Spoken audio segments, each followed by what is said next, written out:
Hello friends, welcome to study in BHU। तो friends, आज हम देखने वाले हैं पाथ ऑफ स्पर्म कि जो हमारा स्पर्म होता है वो हमारी बॉडी में टेस्टिस से बाहर किस किस रूट से किस किस पाथ से आता है। तो इसमें यही हम देखने वाले हैं। इस टॉपिक की बात करूं तो 2010 से लेकर 2020 तक इस टॉपिक से 12 क्वेश्चन आए हुए हैं। तो इस टॉपिक को आप देख लें कि ये कितना वेटेज वाला टॉपिक है कि ये अब तक 12 क्वेश्चन कवर कर रहा है सिर्फ पिछले 10 साल में। इसका मतलब हर साल इससे एक से दो क्वेश्चन आ रहे हैं और ये टॉपिक 2 ही मिनट का है। कितने मिनट का? 2 ही मिनट का। तो चलिए स्टार्ट करते हैं, देखेंगे इसमें। तो जो हमारा स्पर्म का प्रोडक्शन होता है वो टेस्टिस में होता है। कहाँ होता है? टेस्टिस में होता है हमारा स्पर्म का प्रोडक्शन होता है। तो टेस्टिस में कुछ सेल्स होती हैं, वहाँ क्या होती है? स्पर्म का प्रोडक्शन होता है। तो हम अभी वो डिटेल्स में पढ़ेंगे। जब हम रिप्रोडक्शन में आपको पढ़ाऊंगा उस टाइम मैं डिटेल्स में पढ़ाऊंगा, लेकिन अभी आप इसको देखिए।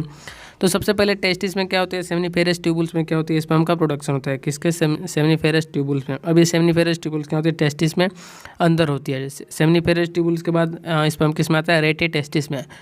तो रेटे टेस्टिस ये भी स्पर्म टेस्टिस के ही अंदर होता है। अभी ये वाला इस अंदर होता है, तो उसका डाइसेक्शन हम करेंगे तब दिखाएंगे। अभी आप यहाँ पे देख लीजिए कि ये क्या है? Seminiferous tubules.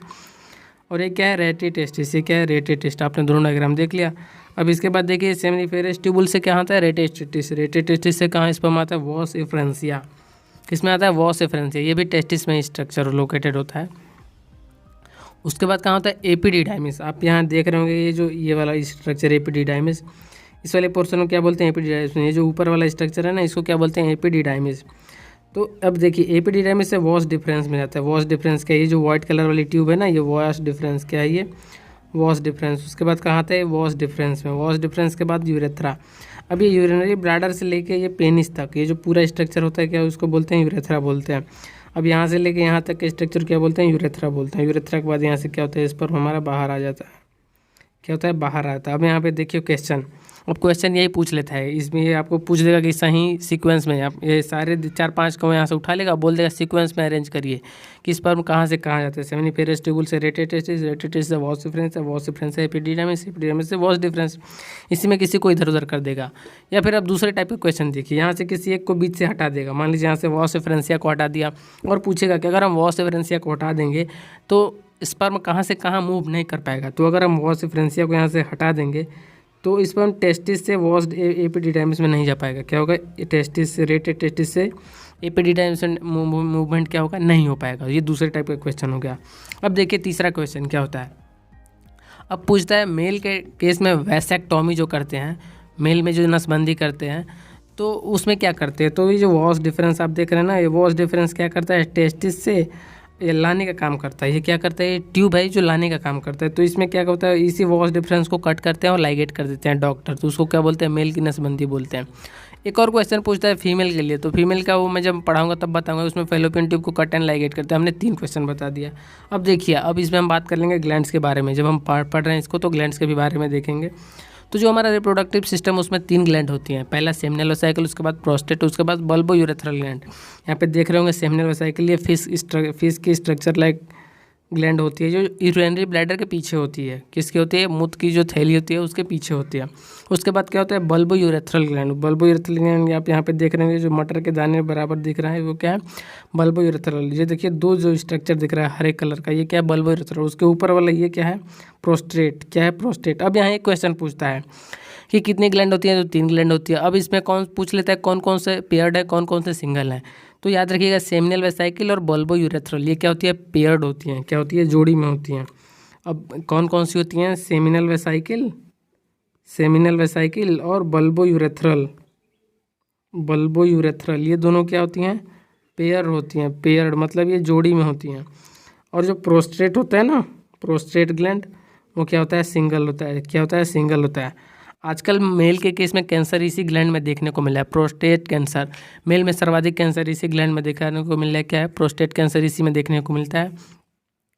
अब ये प्रोस्टेट क्या होता है? कभी पैथोजेनिक एक्टिविटी होती है ना, तो ये इनलार्ज हो जाता है। क्या होता है? इनलार्ज हो जाता है। तो बात करते हैं 5वें नंबर के क्वेश्चन की। तो जो 5वां नंबर का क्वेश्चन होता है ना, वो पूछता है कि कैपेसिटेशन और डी कैपेसिटेशन कहाँ होता है। तो डी कैपेसिटेशन मतलब समझिए कि जो हमारा स्पर्म प्रोड्यूस होता है ना, तो हाईली एनर्जेटिक होता है। क्या होता है? हाईली एनर्जेटिक होता है। उसके पास इतनी एनर्जी होती है कि वो सबको इधर उधर लड़ता रहता है, भिड़ता रहता है। तो उसके लिए अगर ऐसे ही लड़ते रहे, वो जो ये वॉल्स है ना, ये जो ट्यूब की वॉल्स हैं इसमें क्या अगर लड़ गया तो वहीं डीनेचर ख़त्म हो जाएगा, डिस्ट्रॉय हो जाएगा। उसके लिए क्या करती है हमारी सेल, उसके ऊपर एक कवरिंग कर देती है, उसको एक प्रोटेक्शन प्रोवाइड करती है। तो उस पर ऊपर क्या करती है, कोलेस्ट्रॉल की लेयर चढ़ा देती है।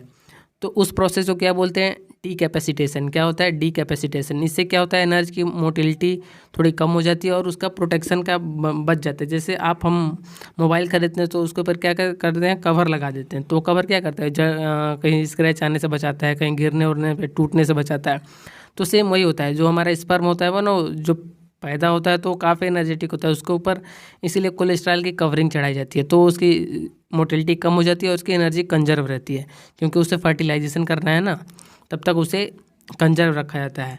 अब देखिए, अब वो कोलेस्ट्रॉल की लेयर हमेशा नहीं रहती। अगर वो हमेशा रहेगी तो क्या होगा, फर्टिलाइजेशन नहीं हो पाएगा, तो उसको हटाया जाता है। तो वो कैपेसिटेशन कहाँ होता है, कैपेसिटेशन मतलब उस कोलेस्ट्रॉल की लेयर को हटाना।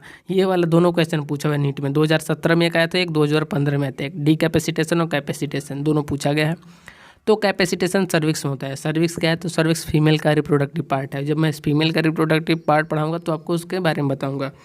तो याद रखिएगा, डीकैपेसिटेशन कहाँ होता है, एपिडिडाइमिस में। डीकैपेसिटेशन कहाँ होता है, डीकैपेसिटेशन कहाँ होता है, एपिडिडाइमिस में। एपिडिडाइमिस क्या है, मेल का पार्ट है। ये देखिए, ये एपिडिडाइमिस में यहाँ क्या होता है, डीकैपेसिटेशन। देखिए यहाँ डी आ रहा है, यहाँ डी आ रहा है, ऐसे याद रखिएगा। मैंने ऐसे ही याद रखा था, डीकैपेसिटेशन और कैपेसिटेशन। और देखिए अब पूछता है कैपेसिटेशन। कैपेसिटेशन मतलब उसके ऊर की प्रोटेक्शन को, कवरिंग को कब हटाया जाता है, तो वो हटाया जाता है सर्विक्स में। क्या होता है, सर्विक्स में। क्या होता है, सर्विक्स में, CERVIX, सर्विक्स। सर्विक्स मतलब यहाँ देखिए सी, यहाँ से सी, सर्विक्स। तो आपको ये क्वेश्चन याद आ गया। अब बात करें इस ट्यूब की जो लेंथ होती है ना, जो हमारा यहाँ टेस्टिस से लेके और यहाँ तक, तो 18 मीटर की लेंथ होती है। ये जो हमारा स्पर्म प्रोड्यूस होता है और वहाँ से बाहर आते तक 18 मीटर की लेंथ होती है। इतने मीटर की लंबी ट्यूब में हमारे स्पर्म क्या होता है, स्टोर रहता है। हमारे स्पर्म की लाइफ स्पान 71 डे होती है। क्या होती है, 71 डे। और हमारे में हर दिन स्पर्म प्रोड्यूस होता रहता है और क्या होता है, डिस्ट्रॉय होता रहता है। अगर वो बॉडी से बाहर नहीं निकलता है तो ये क्या होता है, टेस्टिस में कुछ फैगोसाइटिक सेल होती है। मैंने ब्लड पढ़ा था, उस टाइम में पढ़ा था फैगोसाइटिक सेल। तो ये जो हमारी ब्लड होती है ना, हमारा टेस्टिस होता है, इसमें भी फैगोसाइटिक सेल होती है। तो क्या करती हैं, स्पर्म अगर शरीर से बाहर नहीं आता तो उसको क्या करती हैं, डीनेचर मतलब उसको फैगोसाइटिस उसे खा जाती हैं, होता है। अब बात करते हैं टेस्टिस के बारे में। टेस्टिस होता है ना, वो एक पाउच में बंद होता है। तो उस पाउच को क्या बोलते हैं, स्क्रोटम। यहाँ आप डायग्राम में देख रहे होंगे स्क्रोटम, ये क्या है, स्क्रोटम। तो जो पाउच में बंद होता है उसको क्या बोलते हैं, स्क्रोटम। ये जो स्किन बोलते हैं ना, उसको स्क्रोटम बोलते हैं। उसके अंदर हमारे क्या होते हैं, टेस्टिस होते हैं। टेस्टिस को हिंदी में क्या बोलते हैं, वृषण बोलते हैं। तो अब देखते हैं हमारे, आप देखिए, आपने कभी सोचा है कि हमारा टेस्टिस हमारे शरीर से बाहर क्यों होता है। वो ऐसा इसलिए होता है क्योंकि टेस्टिस में स्पर्म का प्रोडक्शन होता है और स्पर्म के प्रोडक्शन के लिए हमें टेम्परेचर कम चाहिए। हाई टेम्परेचर में क्या होता है, स्पर्म का प्रोडक्शन नहीं हो पाता। जैसे हमारा जो एब्डोमिनल रीजन है, हमारा पेट वाला रीजन, इसका टेम्परेचर ज़्यादा है और स्क्रोटल सैक है ना, इसका टेम्परेचर कम है। तभी जाके हमारा क्या होगा, स्पर्मेटोजेनेसिस क्रिया, हमारे में स्पर्म की फॉर्मेशन की क्रिया हो सकती है। इसलिए क्या होता है, वो भगवान ने ये ऐसा बना दिया कि टेस्टिस हमारे बॉडी से थोड़ा सा क्या होता है, डाउन की तरफ होता है। क्या होता है, डाउन, जिससे क्या होता है, स्पर्मेटोजेनेसिस, स्पर्म फॉर्मेशन में हेल्प मिलती है।